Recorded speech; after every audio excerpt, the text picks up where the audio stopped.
Hello students, this is exercise 10.1 NCERT circles.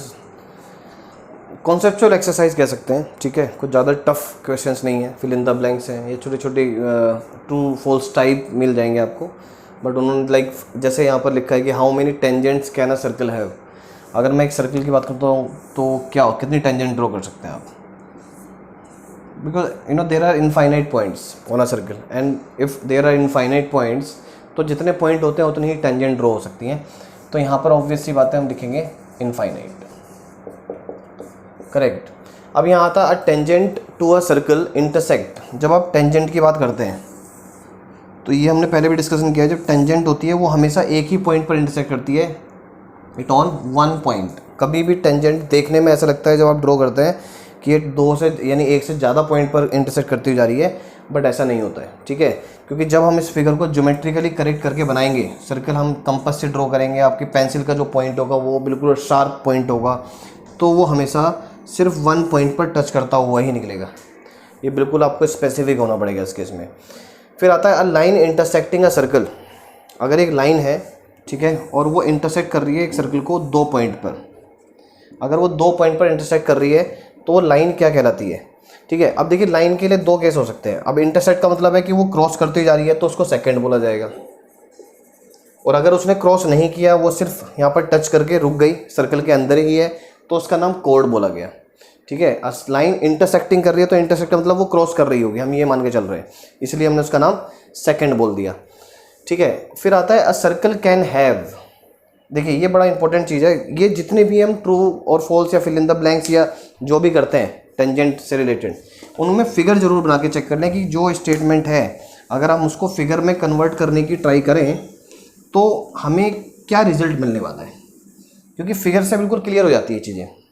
अब देखिए ये वाले में इसमें क्या बोला कि सर्कल कैन हैव, अब पैरेलल टेंजेंट्स। अब जैसे ही पैरेलल का नाम याद आ गया तो हम क्या करेंगे, सबसे पहले तो मैंने एक टेंजेंट ड्रॉ कर लिया है suppose.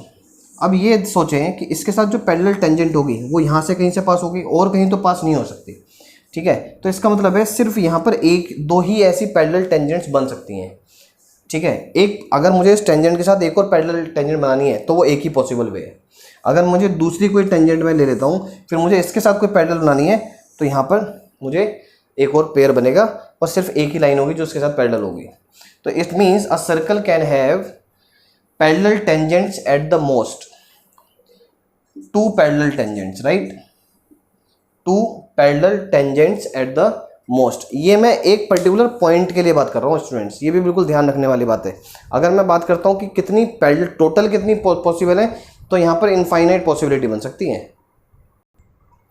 Next, the common point of a tangent to a circle. Common point अगर देखें तो common point to of a tangent to a circle, अब सबसे बड़ी बात है। फिर यहाँ पर देखिए अगर मैंने एक टेंजेंट ड्रॉ किया, ठीक है, ये टेंजेंट ड्रॉ किया, तो common point of circle and a tangent is this one. इसको क्या नाम दिया गया, इसका नाम होता है पॉइंट ऑफ कांटेक्ट। ये बिल्कुल ध्यान रखने वाली बात है कि इसको पॉइंट ऑफ कांटेक्ट बोला जाता है, जहां पर टेंजेंट सर्कल पर मीट करती है। किस पॉइंट पर मीट करेगी, that point is known as point of contact, right. तो ये था फिल इन द ब्लैंक्स, और एक हमारे पास एक नॉर्मल क्वेश्चन था। ये क्वेश्चंस हम क्यों डिस्कस कर रहे हैं स्टूडेंट्स, आजकल जो है अब बोर्ड का पैटर्न हो गया चेंज, वहाँ पर अब इस तरह के क्वेश्चन जरूर पूछे जाते हैं जहाँ पर एमसीक्यू टाइप, ट्रू और फॉल्स, एजर्टिव। तो इस तरह के क्वेश्चंस जरूर देखने चाहिए, क्योंकि कभी कभी ये वाले क्वेश्चंस में मार्क्स चले जाने के चांसेस होते हैं। नाउ स्टूडेंट क्वेश्चन नंबर 3 है। क्वेश्चन नंबर 3 में हम बात करते हैं, उसमें कहता है एक टेंजेंट है P Q, a tangent P Q at a point P of a circle. बिल्कुल फिगर बना देंगे। सबसे पहले हमारा काम है एक सर्कल बनाना, ठीक है। फिर यहाँ पर उसने बोला एक पॉइंट पी है और इस पी पर एक टेंजेंट हमने बना दिया। मैं नीचे ले लेता हूँ उस पॉइंट को। उसके बाद of a circle of radius 5 centimetre. इस सर्कल का जो रेडियस है, तो इसका मतलब है मुझे सेंटर चाहिए होगा, मैंने सेंटर ओ ले लिया। अगर मैं यहाँ से इसको ज्वाइन करता हूँ तो ये वाली जो डिस्टेंस है ये 5 सेंटीमीटर होगी। Reason, this is the radius. Metre line through a centre O. अब क्या कहता है, अ टेंजेंट पी क्यू, मैंने ये पी क्यू टेंजेंट बोल दिया, ठीक है। सॉरी, पी तो हम ले ही रहे हैं, तो इसका मतलब है कि मैं टेंजेंट को सिर्फ यहाँ से सोच के चल रहा हूँ, इधर वाला साइड में नहीं लूँगा, ठीक है। वो हमें ज़रूरत नहीं है। पी क्यू एक टेंजेंट है, करेक्ट, ऑफ अ सर्कल, उसमें ओ से हमने इसको ज्वाइन किया पी को, ठीक है। उसके बाद ओ क्यू, देखिए ओ क्यू की जो वैल्यू है वो दे रखी है 12 सेंटीमीटर। अब पूछा क्या है, वो कह रहा है find the length of P Q. सबसे पहले क्या करना है, इसका लेंथ निकालना है हमें। क्या करें, अब सबसे पहले इसमें एक रिजल्ट का यूज़ करने वाले हैं हम। क्या है वो रिजल्ट? वो रिजल्ट ये है कि जब आप किसी भी सेंटर को टेंजेंट के पॉइंट ऑफ कांटेक्ट से मिलाएंगे, ठीक है, तो उस केस में ध्यान रखिएगा ये हमेशा परपेंडिकुलर होता है। ये मैंने पहले भी प्रूव करके दिखाया है, ठीक है। इसको सबसे शॉर्टेस्ट डिस्टेंस बोला जाता है। इस पॉइंट के, पॉइंट ओ से सबसे जो छोटी डिस्टेंस होगी जो टेंजेंट के किसी भी पॉइंट पर मीट कर रही होगी, वो ये वाला पॉइंट होगा। क्योंकि अगर इस टेंजेंट पर आप कहीं पर भी पॉइंट लोगे तो ओपी से सारी डिस्टेंस बड़ी होने वाली है। वो ओ क्यू लें या इधर की साइड लें या कहीं पर भी लें आप, तो ओपी को सबसे शॉर्टेस्ट डिस्टेंस बोला जाता है, इसलिए वो परपेंडिकुलर भी है। अब हमारा काम वैसे उसको परपेंडिकुलर प्रूव करना नहीं है, हमें पता है। तो हम क्या करने वाले हैं, हम लिखेंगे in triangle O P Q. जब आप ट्राइंगल ओ पी क्यू लिखेंगे तो यहाँ पर आपको ट्राइंगल, राइट एंगल ट्राइंगल देखने को मिल रहा है। आप कौन सी थ्योरम यूज़ करेंगे? सीधा इसको बोला जाता है यूजिंग पाइथागोरस थ्योरम। बच्चों को दिमाग में आ जाता है पाइथागोरस थ्योरम। क्यों कर रहे हैं पाइथागोरस थ्योरम यूज़? क्योंकि पाइथागोरस थ्योरम ये कहती है कि perpendicular square plus base square is equal to hypotenuse square, और यहाँ पर दो साइड गिवन है, तीसरी निकालनी है, तो ये बेस्ट वे है, करेक्ट। तो हम लिख देंगे यहाँ पर hypotenuse square is equal to perpendicular square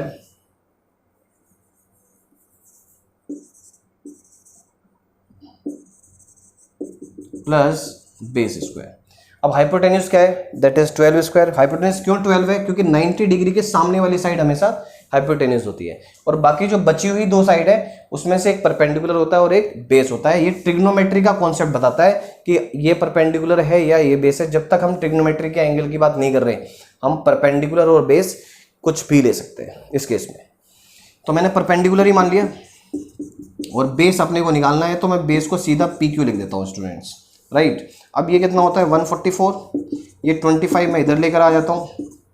अब मुझे यहाँ से मिल जाता है ये 144 माइनस 59, ओके 119, करेक्ट। ये क्लियर हुआ? एक्चुअली आई वॉज थिंकिंग कि कुछ परफेक्ट मिलेगा, बट परफेक्ट नहीं मिल रहा, तो स्क्वायर को इधर ट्रांसफर किया, √119। आप अपना आंसर यहाँ पर भी छोड़ सकते हैं, ठीक है, कि ये √119 सेंटीमीटर है, और उसके बाद चाहे तो रूट की वैल्यू निकाल सकते हो, जो अप टू 2 डेसिमल आप ले सकते हैं मैक्सिमम, ठीक है। तो ये इसका एक तरीका था। यहाँ पर हमने कॉन्सेप्ट यूज़ किया। क्या कॉन्सेप्ट यूज़ किया?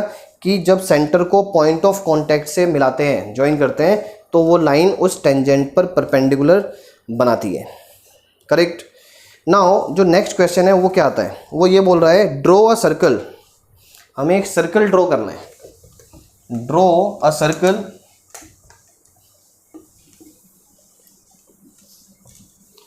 तो हम करते हैं ड्रॉ, ठीक है। Question number 4, and 2 lines parallel to given line, and 2 lines parallel to a given line such that one is the tangent and the other a secant of the circle, ठीक है। अब सपोज मैंने एक tangent बना दिया, correct, और वो कह रहा है कि 2 लाइन्स हमें ड्रॉ करनी है which is parallel to a given line. अब गिवन लाइन का मतलब क्या, कि गिवन लाइन कहीं पर भी हो सकती है। मैंने सपोज यहाँ पर ही मान लिया ये गिवन लाइन है मेरे पास। अब ये मुझे सर्कल मिला। अब इसके साथ मुझे अगर पैरेलल बनानी है तो मैं एक टेंजेंट तो चलिए यहाँ ड्रॉ कर देता हूँ, जो टेंजेंट है और इसके साथ पैरेलल भी है। फिर एक मुझे सेकंड बनानी है, और सेकंड क्या कहता है कि अंदर से पास होगी सर्कल को कट करती हुई, तो उसका नाम रख देते हैं क्या, RS। ये सेकंड भी है और इसके साथ पैरेलल भी है। बड़ा सिंपल सा बात हो गई। तो इसमें यही काम करना था कि 1 line behave like a tangent and another line will behave like a second. तो स्टूडेंट्स इस एक्सरसाइज में सिर्फ इतनी की बातें थी, ठीक है। So we will start second exercise in the next video. Till then you can note down all the sums of this exercise